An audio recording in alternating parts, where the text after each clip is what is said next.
Welcome to SchiZophia. I'm Calm, a fractured mind exploring philosophy, science, mythology, mysticism, psychology, and consciousness. Let's begin. Of all the things I could point to and say, this is real, this is concrete, this is undeniable. Time is the first candidate, not space, not matter, not even consciousness in the abstract. Time. The felt passage of one moment into the next, the irreversibility of what has just happened. The way the present is always already becoming the past before you can fully grasp it. And yet time is one of the least understood things in both physics and philosophy. Not for lack of attention. Some of the most serious thinkers in both traditions have spent careers on it. But because it resists the usual tools, you can't step outside time to examine it. You can't hold it still. The very act of investigating it happens inside it. I want to be honest about that difficulty up front rather than pretend this video resolves it. What I think we can do is look carefully at what time actually is from two directions. From the outside, through physics, and from the inside, through direct experience, and take seriously what each direction reveals without forcing them into a premature unity. Because here's what strikes me as genuinely significant. Physics and phenomenology, the science of what's objectively measurable and the careful study of subjective experience, give radically different accounts of time. And that gap between them may be one of the most important unresolved problems we have. Not just philosophically, practically. For how we understand consciousness, experience, and what kind of thing we actually are. That's what this video is about. Edmund Husserl spent more sustained attention on the problem of time consciousness than almost any other philosopher. Not time as physics describes it, but time as it actually appears in experience. What he found is worth taking seriously precisely because it's so carefully argued rather than just asserted. The starting point is deceptively simple. Listen to a melody. You hear not just the note that's sounding right now, but the note as following from what came before and leading toward what comes next. If you heard only the present note in pure isolation, with no retention of what preceded it and no anticipation of what follows, you wouldn't hear a melody. You'd hear a series of disconnected sounds. The melody requires the temporal connections, the just past and the about to come, to be present in some sense within the current moment. Husserl called these structures retention and protension. Retention is the just past still present as a kind of echo in the current moment. Not a memory you actively recall, but a living trace that hasn't yet fully receded. Protension is the about to happen already shaping the present. Not a prediction or an anticipation, but a forward lean built into the structure of experience itself. And between them is what he called the primal impression, the knife edge of the now, which is never experienced in pure isolation but always already embedded in this temporal thickness. What Husserl is describing is sometimes called the specious present. The experience now that isn't a mathematical point but a small duration with genuine thickness. Not an instant but an interval, always structured by what's just been and what's about to be. The philosophical significance of this is considerable and worth being precise about. Time consciousness, on Husserl's account, isn't something that happens inside experience. It's the form experience takes. You can't have an experience that isn't already temporally structured in this way. Remove the retention and pretension and you don't have timeless experience. You have no experience at all. Temporal structure isn't a feature of some experiences, it's the condition for any experience being possible. That's a strong claim, and Husserl argues for it carefully over hundreds of pages. I'm not going to reproduce that argument here, but I want to be honest that what I'm presenting is a genuine philosophical position with serious grounding, not a poetic intuition dressed up in technical language. The reason it matters for this video is what it implies about the relationship between time and consciousness. If temporal structure is the condition for experience rather than something experience happens to have, then you can't give a complete account of consciousness without giving an account of time consciousness.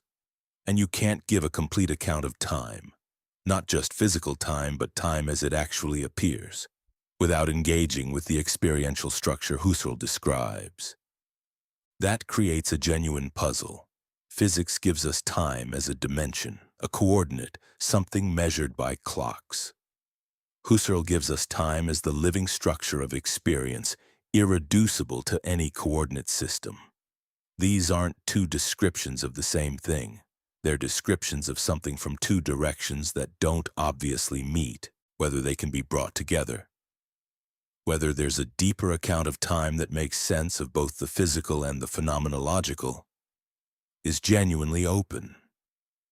I want to hold that openness honestly rather than pretend the framework we've been building resolves it. I want to get personal here because the most direct evidence I have for what Husserl is describing isn't philosophical. It's experiential. And I think it's worth sharing honestly rather than keeping at a safe theoretical distance. I have schizophrenia, and one of the things psychosis does, one of its most disorienting features, harder to describe than hallucinations or paranoia, is what it does to time. In acute psychotic states, the temporal structure Husserl describes breaks down. The retention and protension, the just past and the about to come that normally give the present its thickness and coherence, become unreliable. Moments lose their connection to what preceded them and what follows. The present stops feeling like part of a continuous flow and starts feeling like a series of disconnected instants, each one isolated, each one failing to properly inherit from the last or point toward the next. The result isn't timelessness. I want to be precise about that because timelessness sounds peaceful and what I'm describing isn't. It's closer to the opposite. A kind of temporal fragmentation where the coherence that normally makes experience navigable is gone. Without the temporal connections, the self that persists across moments becomes unstable. Identity requires continuity, and continuity requires the temporal structure that psychosis disrupts. That experience, and I'm aware I'm using personal testimony as philosophical data which requires honesty about its limitations, confirmed something for me that Husserl argues abstractly. Time consciousness isn't a feature of experience that you can remove while leaving experience intact. When it breaks, experience itself breaks. The ground goes out from under everything. Cannabis produces something interestingly different and worth distinguishing carefully. Time stretches. The interval between moments expands. The present becomes unusually thick and full. But crucially, the temporal structure remains intact. Retention and protension are still functioning. The just past is still present as echo. The about to come still shapes the now. What changes is the rate. The rhythm of temporal flow slows without the connections dissolving. The difference between these two altered states is philosophically significant. Psychotic temporal fragmentation produces disorientation and distress because the structural connections break. Cannabis temporal stretching produces a different relationship to the present moment precisely because the structure holds while the pace changes. One is temporal disintegration. The other is temporal dilation. They feel completely different because they are structurally different. What both experiences reveal, taken together, is something that's hard to access from ordinary waking consciousness where temporal structure is so reliable it's invisible. Time consciousness is the ground of experience, not a feature of it, not something that happens inside it, but what makes coherent experience possible at all. You only notice the ground when it shifts beneath you. I want to be careful about what I'm claiming here. Personal experience, however vivid and however carefully observed, isn't philosophical proof. What it provides is phenomenological data, direct first-person evidence about the structure of experience that philosophical argument can then engage with honestly. I'm not asking you to take my word for it. I'm pointing at a class of experience that's more widely available than psychosis, the edge of sleep, fever, extreme exhaustion, meditation, various altered states, where the temporal structure of ordinary experience becomes visible precisely because it's behaving differently than usual. Pay attention there. That's where the ground becomes visible. Here's where I want to make the most speculative move in this video. And I want to be especially careful about it precisely because the previous sections have solid grounding that could lend unearned credibility to what follows. The hard problem of consciousness asks why physical processes produce subjective experience. Why does anything feel like anything? We've been circling this problem throughout the series without claiming to solve it. Because it genuinely hasn't been solved, and I think intellectual honesty matters more than a satisfying resolution. The hypothesis I want to explore carefully is this. Time might be the bridge between the objective and subjective that the hard problem needs. Not a solution exactly, but a reframing that changes what the problem looks like. Here's why it's an interesting candidate. Most proposed bridges between objective and subjective, information, complexity, integration, are primarily objective concepts being stretched toward subjectivity. They start on the physics side and try to reach across. Time is unusual because it genuinely appears on both sides without obvious reduction to either. Physical time is measurable, objective, described by equations. Lived temporality, as Husserl showed, is irreducibly experiential, the very structure of subjectivity rather than something subjectivity happens to contain. That double presence is philosophically significant. Time might not need to bridge the gap between objective and subjective because it's already on both sides of it. David Chalmers, who named the hard problem, has suggested that consciousness might simply be a fundamental feature of reality, the way electric charge or mass is fundamental. Not emergent from something else, just primitive. If that's right, the hard problem doesn't get solved, it gets dissolved. We stop demanding an explanation of a primitive and start asking instead how this primitive relates to the other primitives we know about. Time, on the phenomenological account, has a strong claim to being exactly such a primitive at the experiential level. You can't explain time consciousness in terms of something more basic. It's already at the bottom of experience, and if physical time and lived temporality are two aspects of a single primitive rather than two different things that need to be connected, then the explanatory gap the hard problem identifies may be narrower than it appears. I want to be honest about how speculative this is. This isn't an established position in philosophy of mind. It's a direction worth taking seriously rather than a conclusion worth asserting. What would a genuine science of time look like that took both physical time and lived temporality seriously as data rather than privileging one over the other? I don't know. That's an open research question rather than a rhetorical one.